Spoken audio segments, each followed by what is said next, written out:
Praise the Lord. பாடல் புத்தகத்தில் 534வது பாடல். தேவா நான் எதனால் விசேஷித்தவன். எல்லாரும் கைகளை தட்டி உற்சாகமா பாடணும். தேவா நான் எதனால் விசேஷித்தவன், ராஜா நான் அதை தினம் யோசிப்பவன். தேவா நான் எதனால் விசேஷித்தவள், ராஜா நான் அதை தினம் யோசிப்பவள். எதினால் இது எதினால் நீர் என்னோடு இருப்பதினால், எதினால் இது எதினால் நீர் என்னோடு வருவதினால். மேகஸ்தம்பம் மேலிருந்து பாதுகாக்குது, பாதை காட்ட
பெரியவரப்பா, நீர் பெரியவரப்பா. ஹalleluya ஹalleluya ஹalleluya. உம்மை உயர்த்துகிறோம் அப்பா, உயர்த்துகிறோம் அப்பா. துதிக்கு பாத்திரர் நீரே, துதிக்கு பாத்திரரே, துதிக்கு பாத்திரரே. நீ நல்லவர், நீ நல்லவர், நீ நல்லவரப்பா. ஹalleluya அப்பா. எங்கள் ஒவ்வொருத்தரும் நீங்க விசேஷித்தவனாய் பார்த்ததுக்காக நன்றி அப்பா. ஹalleluya ஹalleluya ஹalleluya ஹalleluya. அப்பா நீர் எங்களோடு இருப்பதனால நாங்கள் விசேஷித்தவங்கள் அப்பா. நீர் எங்க கூட வருவதனால நாங்கள் விசேஷித்தவங்கள் அப்பா. ஹalleluya ஹalleluya ஹalleluya. ஆமென் அப்பா. உலகத்தின் பார்வைக்கு நாங்கள் அற்பமா இருந்தாலும் என் தேவனே உம்முடைய பார்வையில் நாங்கள் விசேஷித்தவளா இருக்கிறோம் அப்பா. நன்றி அப்பா, நன்றி அப்பா, நன்றி அப்பா. உமக்கு நன்றி அப்பா, நன்றி அப்பா, நன்றி அப்பா, நன்றி அப்பா. உமக்கு நன்றி அப்பா, உமக்கு நன்றி அப்பா. என் தகப்பனே அப்பா உமக்கு நன்றி அப்பா, நன்றி அப்பா. ஹalleluya ஹalleluya ஹalleluya. என் தேவனே நீர் பெரியவர், நீர் பெரியவர், நீர் பெரியவர், நீர் பெரியவர், நீர் பெரியவர், நீர் பெரியவர், நீர் பெரியவர் அப்பா.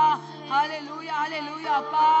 அப்பா எத்தனை பிசாசு எங்களை ஏசப்பா, ஏசப்பா என் தாழ் மனப்பான்மையை கொண்டு வந்தான் ஏசப்பா. என் தகப்பனே தாழ் மனப்பான்மை வரும்போதெல்லாம் நீர் விசேஷித்தவள், நீ என்னுடைய பாரு விசேஷித்தவள் அப்பா என்று சொல்லி எங்களோட பேசி அப்பா.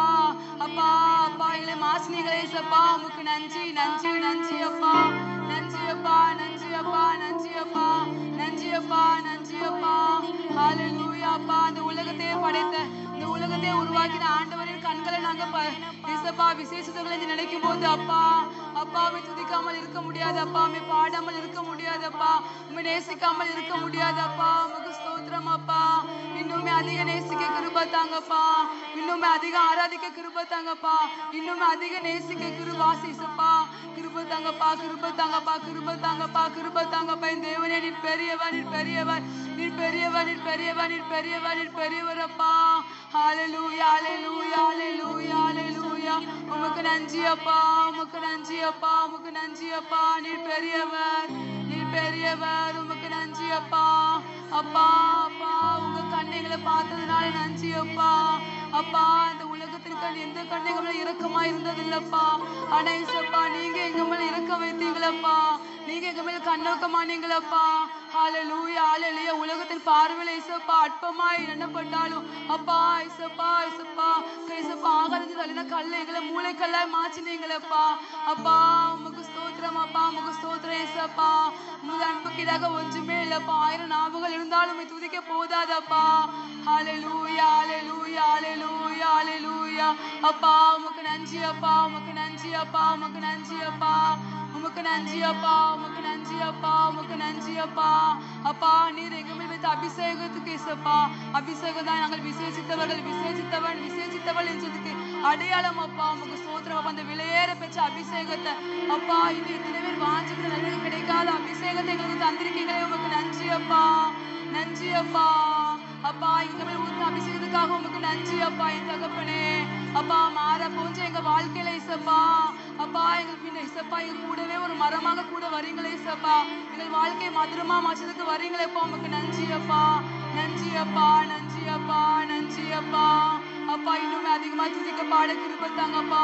ஹalleluya ஹalleluya ஹalleluya. நீர் பெரியவர் அப்பா, நீர் பெரியவர், நீர் பெரியவர், நீர் பெரியவர், நீர் பெரியவர் அப்பா. ஹalleluya ஹalleluya ஹalleluya ஹalleluya. உம்மை உயர்த்துகிறோம் அப்பா, உம்மை உயர்த்துகிறோம் அப்பா. ஹalleluya ஹalleluya. இயேசுவே நீர் பெரியவர், நீர் பெரியவர், நீர் பெரியவர், நீர் பெரியவர் அப்பா. ஹalleluya ஹalleluya. ஆமென். உமக்கு ஸ்தோத்திரம் அப்பா, உமக்கு ஸ்தோத்திரம் அப்பா, உமக்கு ஸ்தோத்திரம் அப்பா. உம்மையே நான் நேசிப்பேன், உம்மையே நான் நேசிப்பேன், உம்மையே நான் நேசிப்பேன். நான் பின் திரும்புவேன், உம் சந்நிதியில் முழங்காலிடுவேன்.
அதிகமா நேசிக்கணும் கிருபை தாங்கப்பா. அந்த வாலிப பிரியாத்துல நான் அதிகமா நேசிக்க கிருபை தாங்கப்பா.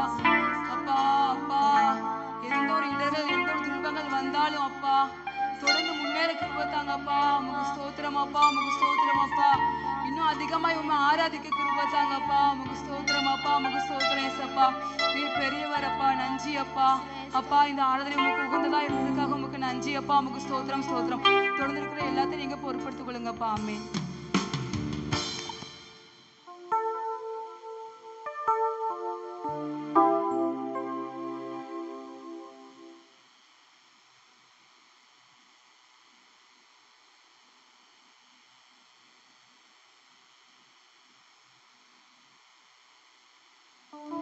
Praise the Lord. நம்ம வந்து இப்போது சங்கீதம் 2வது அதிகாரத்தை பற்றி பார்க்கலாம். சங்கீதம் அப்படிங்கிறதுக்கு வந்து துதி அப்படின்னு பொருள். தேவனுக்கும் மனுஷனுக்கும் இடையே உள்ள தொடர்பை வந்து வெளிப்படுத்துகிறது வந்து இந்த சங்கீதம்.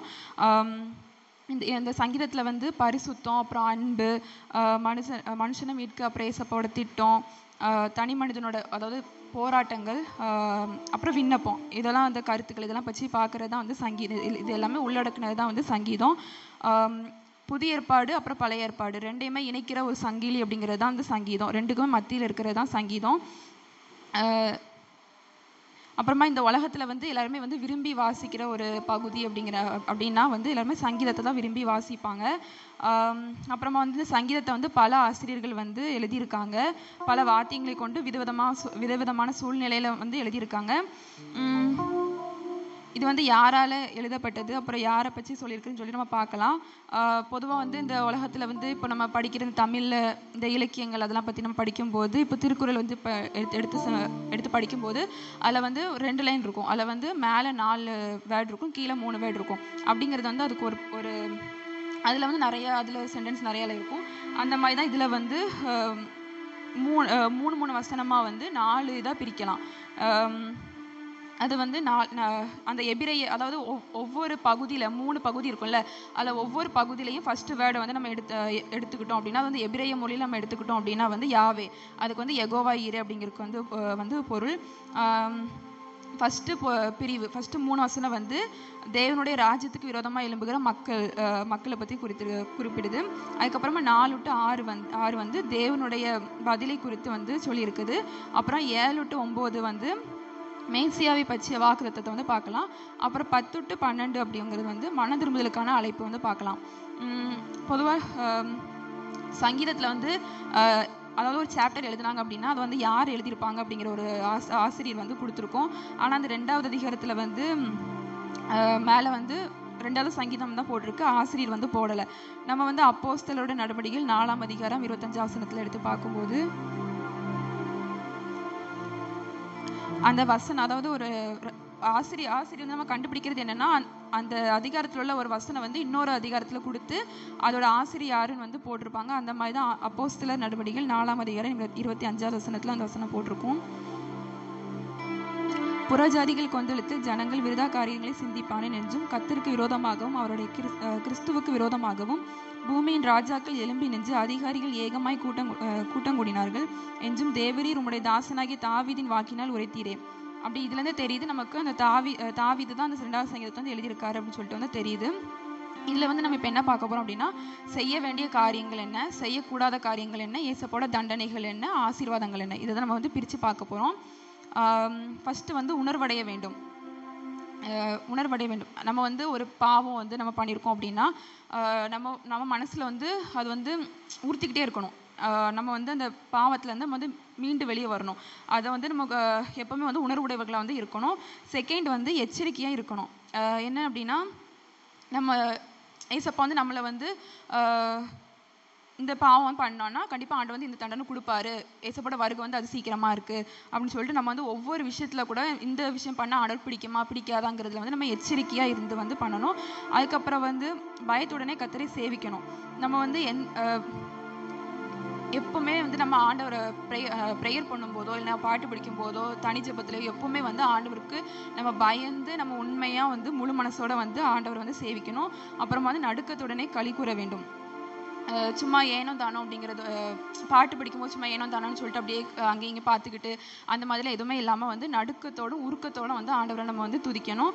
அப்புறமா வந்து அழியாமல் இருக்க அவரை வந்து முத்தம் செய்யணும். நம்ம வந்து அவர் மேலே உண்மையான அன்பு வச்சு நம்ம வந்து அவரை வந்து ஒவ்வொரு நாளும் முத்தம் செய்து அவரை வந்து அண்டிக் கொள்ளணும். அப்புறமா செய்யக்கூடாத காரியங்கள் வந்து என்ன அப்படின்னா,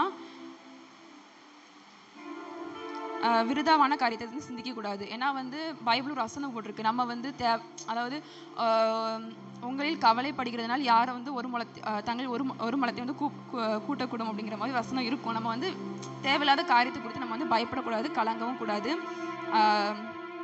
அதனால நமக்கு எந்த பிரயோஜனமுமே இல்லை. கர்த்தருக்கு விரோதமாக ஆலோசனை பண்ணக்கூடாது. அதுக்கப்புறம் வந்து கர்த்தர் அபிஷேகம் பண்ணினவருக்கு விரோதமாகவும் நம்ம வந்து ஆலோசனை பண்ணக்கூடாது. இது வந்து அப்போஸ்தலர் 4:28 வந்து கொடுத்துருக்கு. அதாவது அபிஷேகம் பண்ணினவருக்கு கர்த்தர் அபிஷேகம் பண்ணினவர் யார் அப்படிங்கிறது வந்து கொடுத்துருக்கோம். அதுக்கப்புறமா வந்து இப்படிலாம் நம்ம செய்யக்கூடாதவைகள் செய்யக்கூடியவைகள் இந்த 2 விஷயத்தையும் நம்ம பண்ணோம் அப்படின்னா வந்து நம்ம வந்து பாக்கியவான்களாக இருப்போம், தேவனுடைய புத்திரர்களாகவும் இருப்போம். அப்புறம் வந்து தண்டனை என்னன்னா, தேவன் தம்முடைய கோபத்தினால் பேசி கலங்க பண்ணுவார். அப்புறம் இரும்பு கோலால் நொறுக்கி குயக்கலத்தை போல உடைத்து போடுவார். இப்போ ஒரு இரும்பு கோலை வச்சு ஒரு விஷயத்த ஏதாச்சும் ஒரு பாத்திரத்தை நொறுக்குன்னா அந்த பொருள் எப்படி ஆகும்? அதுக்கப்புறமா ஒரு பாண்டத்தை ஒரு இரும்பு வச்சு உடைச்சா அதோட இறுதி கட்டத்துல அது எப்படி இருக்கும்? தூள் ஆயிரும்ல. அந்த மாதிரி ஆண்டவர் நம்மள உடைத்து போடணும் அப்படிங்கிறாரு. அதுக்கப்புறமா வந்து நமக்கு வந்து ஆபத்து வரும் அப்படிங்கிற மாதிரி சொல்லியிருப்பாங்க.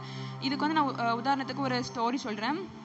என்னன்னா, ஒரு பையன் இருக்கான். சின்ன பையன்ல இருந்து அவன் வந்து என்னன்னா தப்பு பண்ணிட்டே இருக்கான். சின்ன விஷயத்து ஃபர்ஸ்ட் என்னன்னா ஒரு ரப்பர் கலை வாங்குறான். அதுக்கப்புறமா சின்ன சின்ன விஷயத்துல இருந்து பெரிய விஷயமா வந்து அவன் போறான், தப்பு பண்றான்.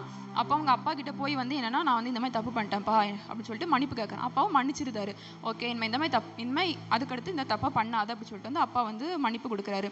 அதுக்கப்புறமா இந்த மாதிரி அவன் மன்னிச்சுட்டே இருந்தனால சின்ன விஷயங்கள் வந்து என்னன்னா பெரிய விஷயமா வந்து மாற ஆரம்பிச்சிட்டு, கொஞ்ச நாள் கழிச்சு வந்து அவன் வந்து ஒரு கொலை பண்ணியிருந்தான்.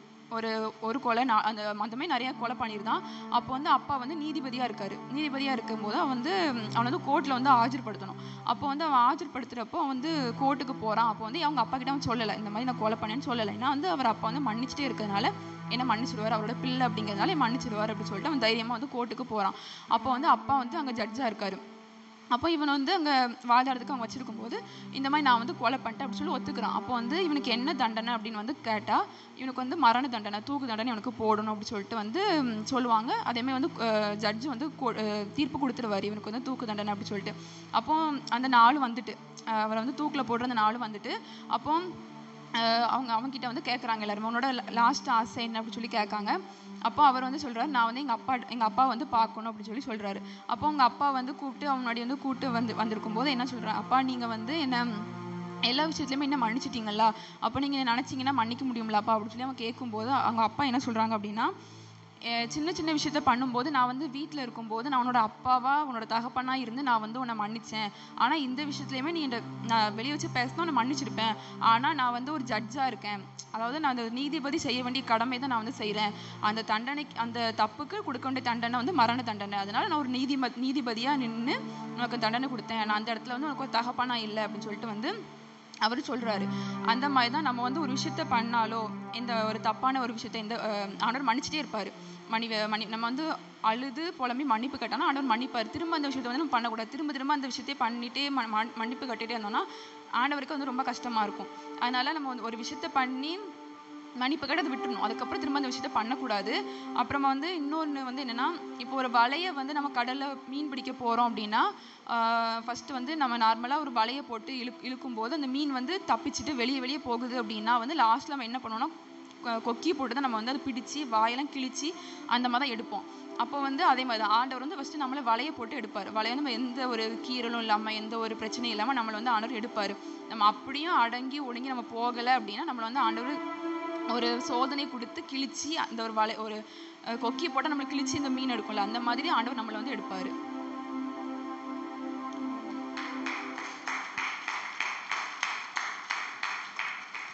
அப்புறமா ஒரு சாட்சி, டிஃப்ரெண்ட் ஸ்டோரிக்கு போல ஒரு சாட்சி. முகமது எஜாஸ் அப்படிங்கிற ஒரு முஸ்லீம், அவங்க வந்து அவரோட லைஃப் ஸ்டோரியை பற்றி நம்ம பார்க்கலாம். அவங்க வந்து என்னென்னா வேற ஒரு எந்த இடம்னு சொல்லி அவங்க சொல்லலை, ஏதோ ஒரு இடத்துல இருந்தாங்க. அப்போ அவங்களோட அப்பா வந்து இறந்துட்டார். இறந்தப்போ வந்து இவர் வந்து அப்பா வந்து இறந்துட்டார்ல, அப்பா வந்து அல்லா கிட்ட போயிட்டாரு அப்படின்னு சொல்லிட்டு, அப்போ நானும் வந்து அல்லா கிட்ட போகணும் அப்படிங்கிறதுனால வந்து பரிசுத்தம் அப்படிங்கிறது வந்து அவங்க வந்து கேப் வைப்பாங்கள்ல, அது பரிசுத்தம், அப்புறம் தொழுறது பரிசுத்தம், அந்த மாதிரி நிறைய வந்து உங்களுக்கு வந்து பரிசுத்தம் அப்படிங்கிறது வந்து அவங்களுக்கு குரானில் கொடுத்துருக்கோம்.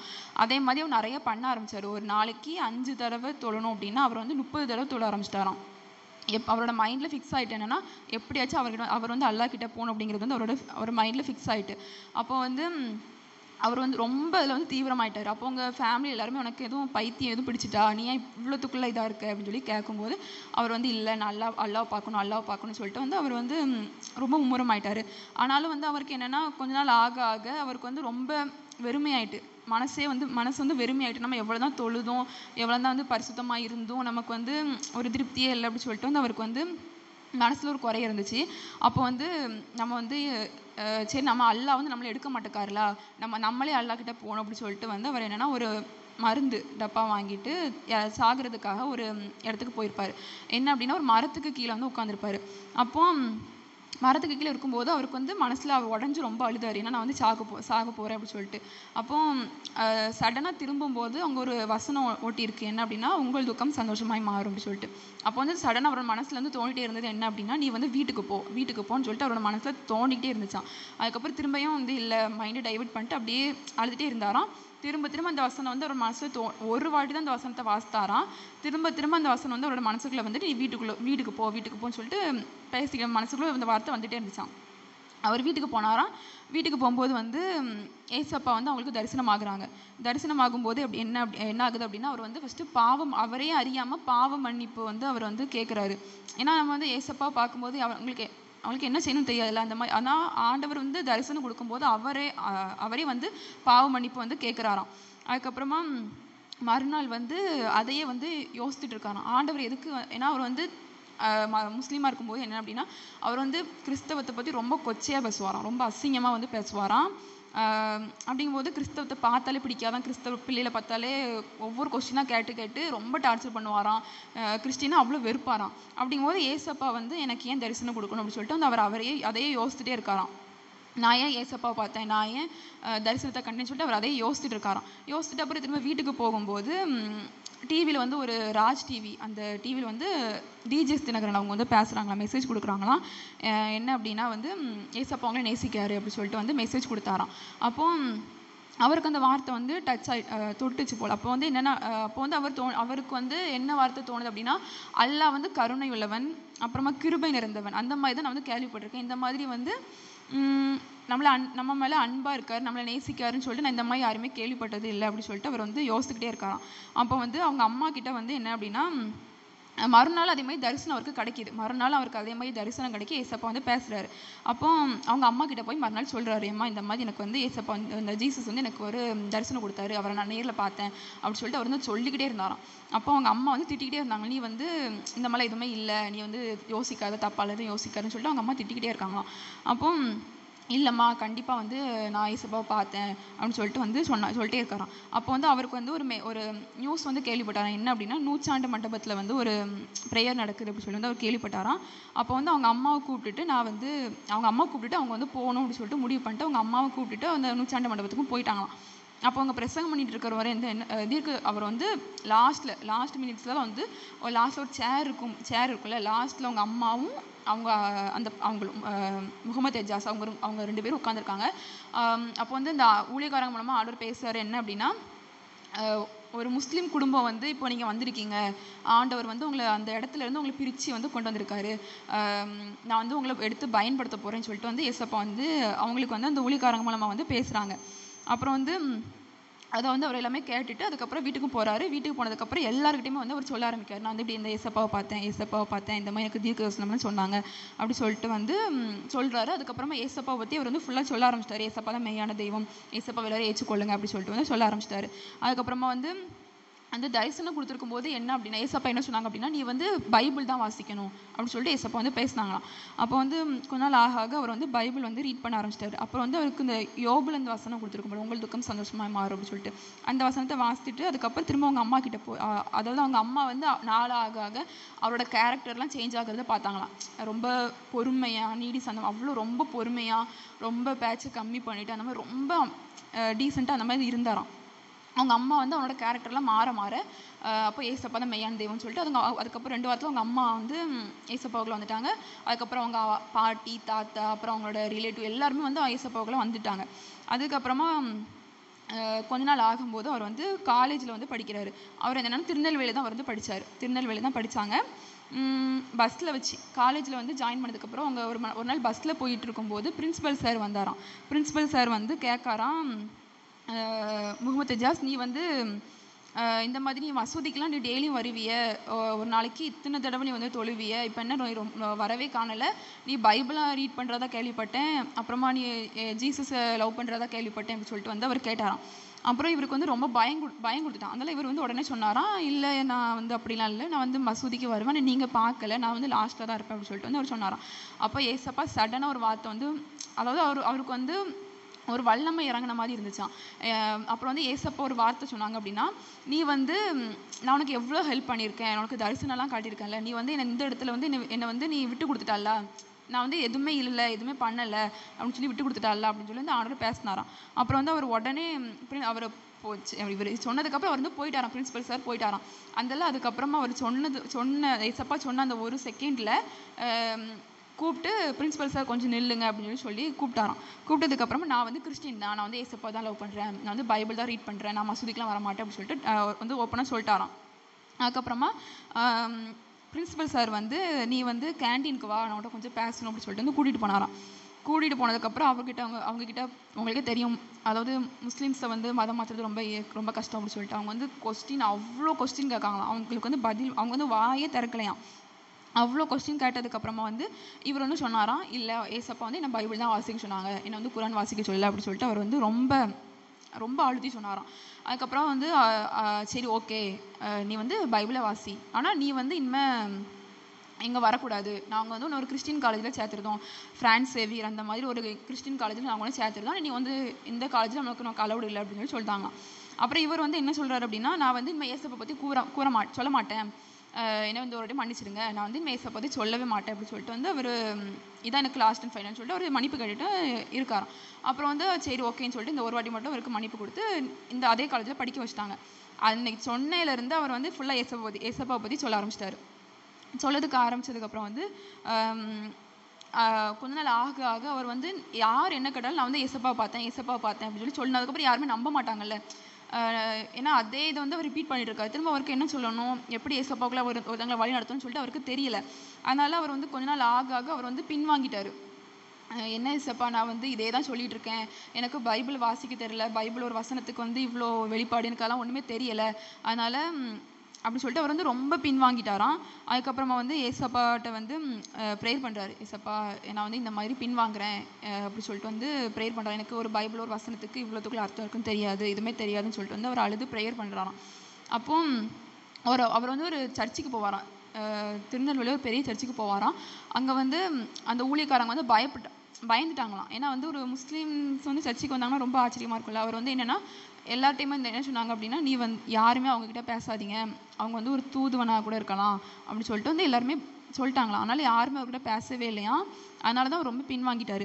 அதுக்கப்புறமா ஏசப்பா வந்து அன்னைக்கு நைட்டு ஒரு 8 மணிக்கு போல் ஏசப்பா திரும்பியும் தரிசனம் கொடுக்காங்க. லைட் எல்லாத்தையுமே ஆஃப்லி இருந்தாங்களாம். ஆனால் வந்து அந்த ரூமே வந்து பிரகாசமாக இருந்துச்சான். அப்போ வந்து அவர் எதுக்கு அழுதாரோ அந்த வார்த்தையை வந்து ஏசப்பா வந்து பைபிள் வந்து திறந்து அவங்களுக்கு ஒரு சேர் போட்டு அவங்க உட்காந்து அந்த முகமது எஜாஸ் அவங்க வந்து உட்காந்து ஏசப்பா ஒவ்வொரு வார்த்தையாக வந்து ரீட் பண்ணுறாங்களாம். அவங்க வந்து அப்படி காதில் கேட்டுக்கிட்டே இருக்காங்களாம். அதுக்கப்புறம் அது வந்து நைட்டு 8 மணிக்கு வாசிக்க ஆரம்பிச்சது காலையில் வரைக்கும் வந்து அவங்களுக்கு ஏசப்பா வந்து வாசிக்க கேட்டுகிட்டே இருக்காங்களாம். அதுக்கப்புறம் கொஞ்சம் ஏசப்பாக்குள்ள வந்து அவர் வர ஆரம்பிச்சிட்டாரு. அதுக்கப்புறம் தான் அவருக்கு நிறைய பிரச்சனை வந்து வர ஆரம்பிக்குது. என்ன அப்படின்னா, மசூதியில் வந்து அவங்கள ரொம்ப வலை வீசி தேடுறாங்க. என்ன அப்படின்னா, இந்த மாதிரி ஒருத்தன் இருக்கான், அவன் வந்து நிறைய பேர் கிறிஸ்டின்குள்ளே கொண்டு வரான், அதனால் அவனை வந்து பிடிச்சு கொண்டு வாங்க அப்படின்னு சொல்லிட்டு வந்து எல்லாருக்கிட்டுமே சொல்லி இவர் தான் ரொம்ப தேடிட்டு இருந்தாங்க. அப்போ வந்து ஒரு நாள் வந்து, அதாவது அந்த மசூதிக்கு பின்னாடி 2 தெரு தள்ளி தான் அவர் வந்து வீட்டில் அங்கே ஒரு வீட்டில் தான் இருக்காங்க. அப்போ அங்கே வந்து அந்த மசூதி வழியாக அன்றைக்கி ஒரு போக வேண்டிய ஒரு சுச்சுவேஷன் இருந்ததுனால அந்த இடத்து வழியாக போகிற அன்னைக்கு அப்போ பார்த்து அந்த மசூதிக்கு எய்த்தால பைக்கு பஞ்சர் ஆகிட்டான். பைக்கு பஞ்சர் ஆனதும் எய்த்தால சரி உருட்டிகிட்டே போயிடலாம் அப்படின்னு சொல்லிட்டு அவர் ஸ்பீடாக போகிறாராம். எய்த்தால பார்த்தா ஒரு பஞ்சர் போடுற கடை இருந்துச்சான்.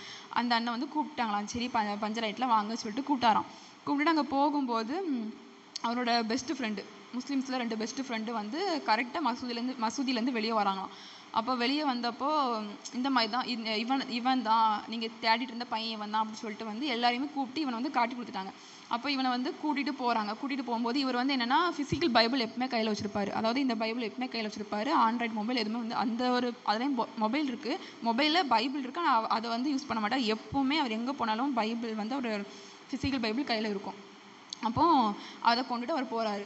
கொண்டுட்டு போகும்போது மசூதியில் வந்து அவர் உட்கார வச்சு ரவுண்டாக, அதாவது முஸ்லீம்ஸில் வந்து என்னென்னா எல்லாருமே வந்து சொந்தக்காரங்க அந்த மாதிரி தான் மோஸ்ட்லி இருப்பாங்க.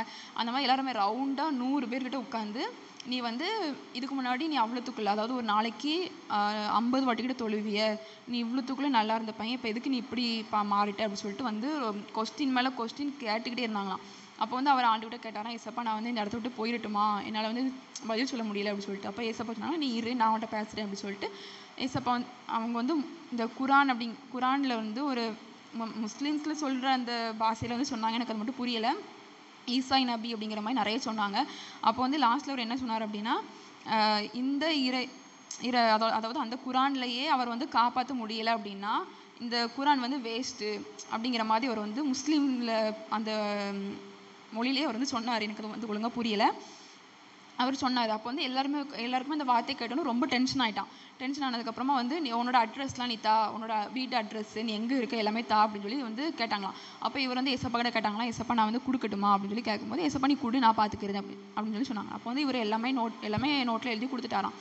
அப்போ நான் வந்து இவனை வச்சு பேசுகிறேன், அவரை வச்சு பேசுகிறேன் அப்படின்னு சொல்லிட்டு வந்து சொன்னாங்களாம். ஆனால் அவர் கொடுத்துட்டு போய் 8 வருஷம் ஆச்சான். 8 வருஷமும் அவர் வீட்டு பக்கத்தில் யாருமே வரலையா, யாருமே கால் பண்ணவும் இல்லையா, யாருமே வந்து இவங்களை தொந்தரவு பண்ணவும் இல்லையா. அதுக்கப்புறமா கொஞ்ச நாள் ஆக அவர் வந்து ஏசப்பா வந்து அவங்களுக்குள்ள ஏசப்பா பயன்படுத்த ஆரம்பிச்சிட்டாங்க. அப்புறம் வந்து என்னென்னா, அவர் வந்து தூத்துக்குடிக்கு ஒரு வாலிபர் மீட்டிங்க்கு வந்து ஏசப்பா வந்து அந்த ஊழியக்காரங்க வந்து அவங்கள இன்வைட் பண்ணியிருக்காங்க. நீங்கள் தான் பிரசங்கம் பண்ணணும் அப்படின்னு சொல்லிட்டு வந்து கூப்பிட்டுருக்காங்க. அப்போ இவர் வந்து இந்த மாதிரிலாம் வந்து பிரசங்கம் பண்ணதுக்கு எங்கேயுமே போனது கிடையாது.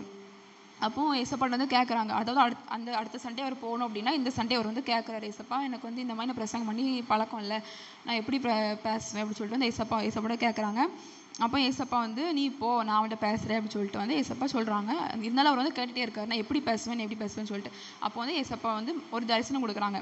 என்ன அப்படின்னா, ஒரு யுத்த வீரன் இருக்கான், குதிரையில் ஒரு யுத்த வீரன் இருக்கான். அப்போ அவரோட கையில் வந்து வாள் வச்சுட்டு இருக்கான். அப்போ ஏசப்பா வந்து ஒரு தலைப்பும் அவங்களுக்கு வந்து கொடுக்குறாங்க, நீ வந்து இந்த இடத்துல இந்த தலைப்பை பேசு அப்படின்னு சொல்லிட்டு ஒரு தலைப்பும் கொடுக்குறாங்க. அப்புறம் வந்து சில சாட்சியெல்லாம் நீ எதுவும் சொல்லாத அப்படின்னு சொல்லி ஏசப்பா சொல்லியிருக்காங்க. ஏன்னா நம்ப மாட்டாங்க அப்படிங்கிறதுனால நிறைய சாட்சி வந்து நீ சொல்லக்கூடாது, இந்த சாட்சியை நீ சொல்லணும் அப்படின்னு சொல்லிட்டு ஏசப்பா வந்து ப்ரிப்பேர் பண்ணதுக்கு உங்களுக்கு ஹெல்ப் பண்ணியிருக்காங்க. அப்புறமா வந்து அங்கே போனதுக்கப்புறமா வாலிப பிள்ளைகள் அவங்க பார்த்து பேசிகிட்டு இருக்காங்களா, வாலிப பசங்க அவங்களுக்குள்ளே பேசிகிட்டு இருக்காங்களாம். அவங்க போய் உட்காந்துருக்காங்களா, ஒரு ஊழியக்காரங்களே அவங்ககிட்ட வந்து பேசிகிட்டு இருந்தாங்களாம், நல்லா இருக்கீங்களா அந்த மாதிரி பேசிகிட்டு இருந்தாங்களா. அவங்க வந்து எதுக்கு நான் போனேனே மறந்துட்டாராம். அப்புறம் வந்து திடீர்னு ஞாபகம் வருது, நம்ம இங்கே வந்து முன்னாடி போய் என்ன நம்ம பேசணுமே அப்படின்னு சொல்லிட்டு வந்து அதுக்கப்புறம் திடீர்னு ஞாபகம் வருதான். அதுக்கப்புறம் ஏசப்பாட்ட வந்து ப்ரேயர் பண்ணுறாங்க, ஏசப்பா நான் வந்து இந்த மாதிரி வார்த்தையை கொடுக்க போகிறேன், நீங்கள் தான் வந்து என்கிட்ட பேசணும் அப்படின்னு சொல்லிட்டு வந்து அவர் ப்ரேயர் பண்ணிவிட்டு அந்த பாஸ்டர்கிட்டையுமே நான் வந்து இந்த மாதிரி வந்துட்டேன் அப்படின்னு சொல்லிட்டு பிரசங்கம் பண்ணதுக்கும் அவங்களை கூப்பிட்டுட்டு மேலே எனக்கு பிரசங்கம் பண்ணக்கு நின்றுட்டுருக்காங்க.